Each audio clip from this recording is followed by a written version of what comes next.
Back, everybody. Thanks for joining me in the music room for another video. Thought I would do something a little different today. I had a package arrive in the mail all the way from Tokyo, Japan. I've never had that happen before. Kind of exciting in a way. I never ordered anything from there in all these years. Kind of figured it'd be prohibitively expensive. But I had occasion just recently to order some CDs. I think I got a pretty good deal. Let me know what you think in the comments down below. First, I'll just show you what else I have of Japanese pressings or Japanese music. Not that much. I do have some Japanese CDs, mainly funk and soul, but I did not get those from Japan. Got them from an American retailer some years ago. Black Heat, US funk band. Of course, they all have the Obi strips, and their further album, No Time to Burn. Donny Hathaway, Everything is Everything, and Live.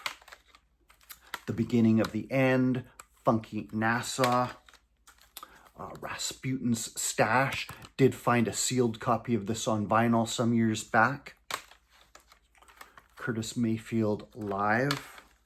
And Gene McDaniel's Headless Heroes of the Apocalypse. And Outlaw. Got a reissue of that on vinyl.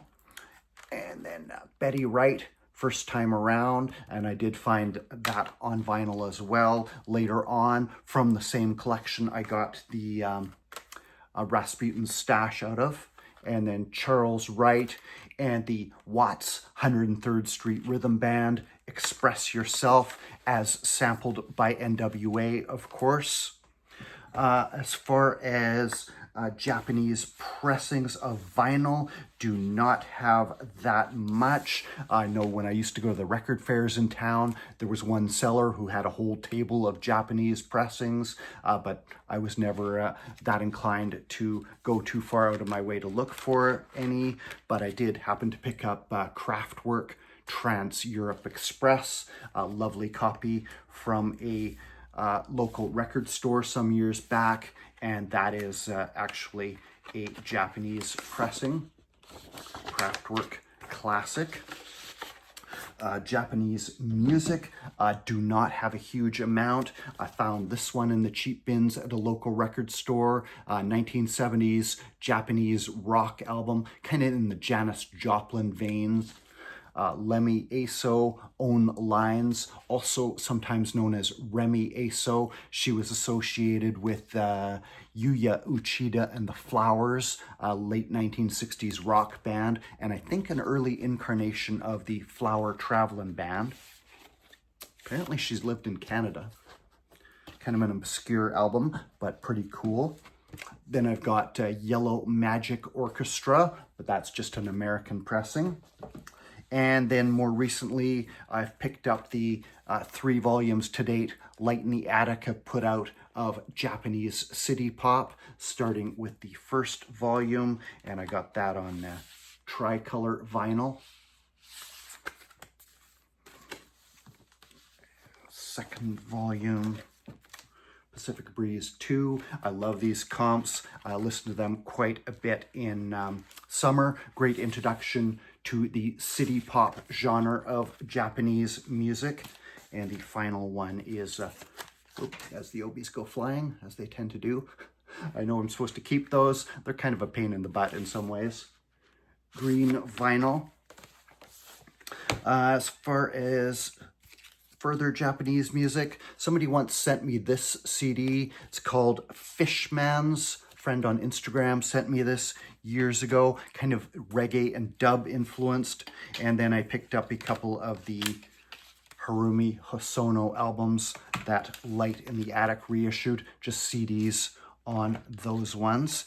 Now, for what came in the package today, the big reason for ordering this was a group called the Satellite Lovers. If you're around on YouTube, you may have seen their album Sons of 1973 pop up on there, maybe with this thumbnail of the back cover. I know I was seeing it show up in my YouTube feed for quite a while. Finally clicked on it, gave it a listen from the photo in the thumbnail. I thought it was going to be some kind of 90s alternative guitar rock, maybe with a retro feeling a la the Smashing Pumpkins 1979, but no, completely different. I was kind of floored by this album, actually. I haven't opened any of these yet because the OBs are gonna go every which way, and I wanna get listening to them, so I'm just gonna show them still sealed, straight out of the box.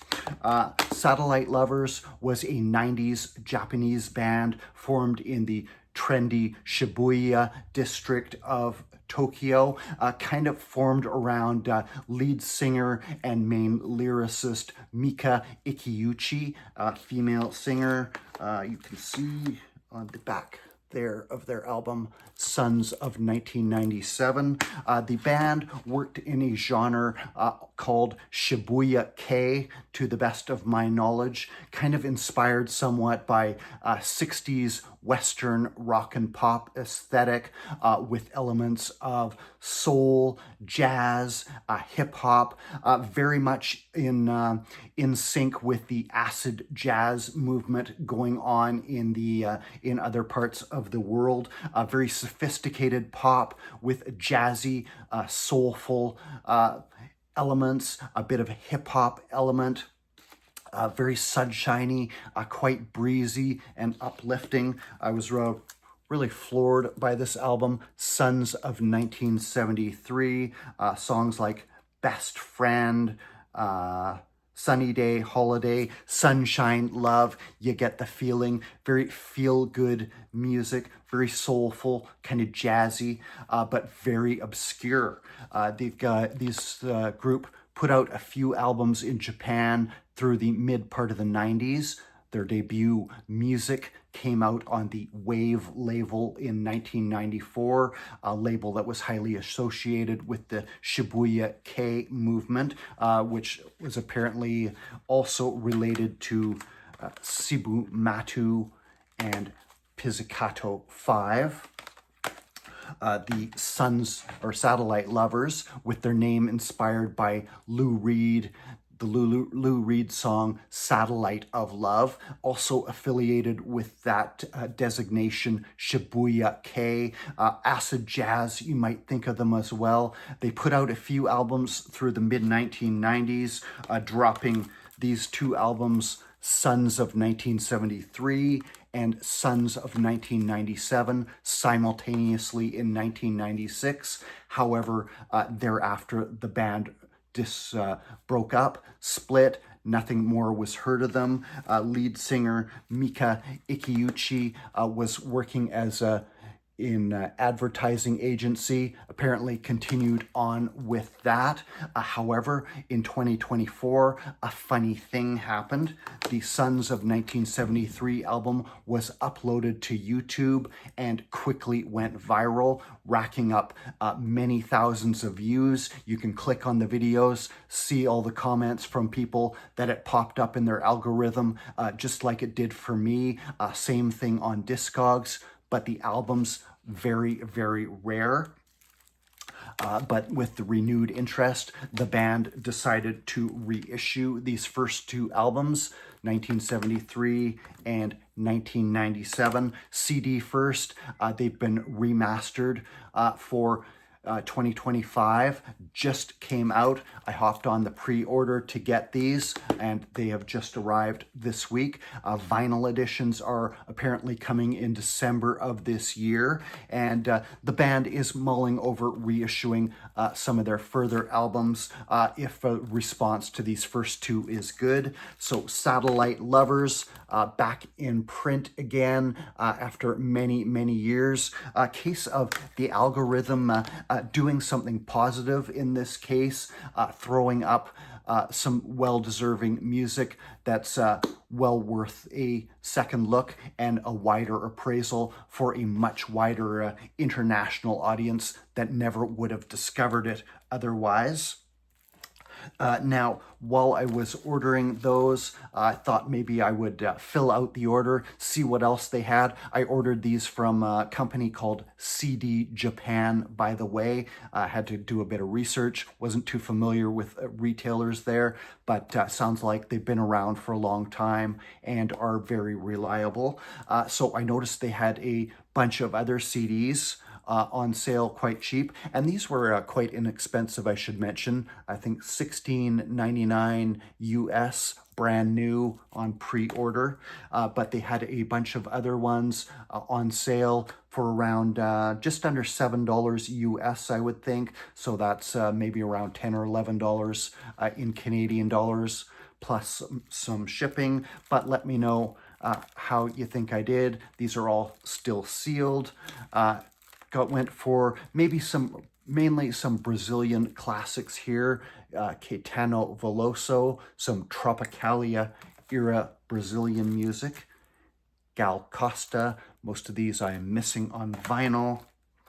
This one I do have the Soul Jazz reissue of on vinyl. They had it on CD, so I thought I might as well double up the musical manifesto of the Tropicalia movement. Wow Donato, Kiem e Kiem. I'd seen people post this one on vinyl. I thought I would give it a try for the price. A couple by Jorge Ben, Forca Bruta, and Africa Brazil, building up a bit of a Jorge Ben selection. Then Marcos Valle, Provisaio de Tempo, and coincidentally, I just finally bit the bullet and bought that one on vinyl, Light in the Attic reissue from the early 2010s. They put out a series of 4 of these back then. I bought 2 of them, thinking I would get the other 2 later, never got around to it.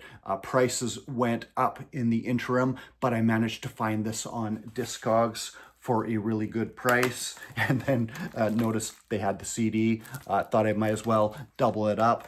Sometimes I like having the CD as well for more mobile listening. And last up, longtime want of mine, the only album by Odyssey, originally released on Mo West in the early 1970s.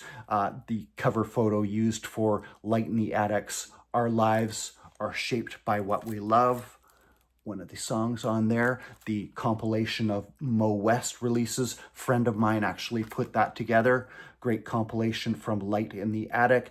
But Odyssey, rare album. I've never been able to come across an original copy of that, but I will have it on vinyl not too long from now, being reissued for the first time later on, but took the chance for a cheap price to get the CD version as well. So this cost a little bit, probably about what 2 or 3 new vinyl albums would come to. Shipping also very comparable to Canada, arrived very quickly within a matter of days. I was a bit apprehensive there was going to be some customs charges that would significantly increase the cost, make it not such a good deal, but lucked out, no further charges. So all in all, I think I did pretty well with this order. Might have to do so again. If you've been watching the channel for a while, I have gotten a bit of a taste for Japanese TV dramas and movies recently, but music I've been fairly sparse on. Maybe I'll start exploring it a bit further. We'll see how it goes. So cheers, guys. Thanks for watching. That's all for today.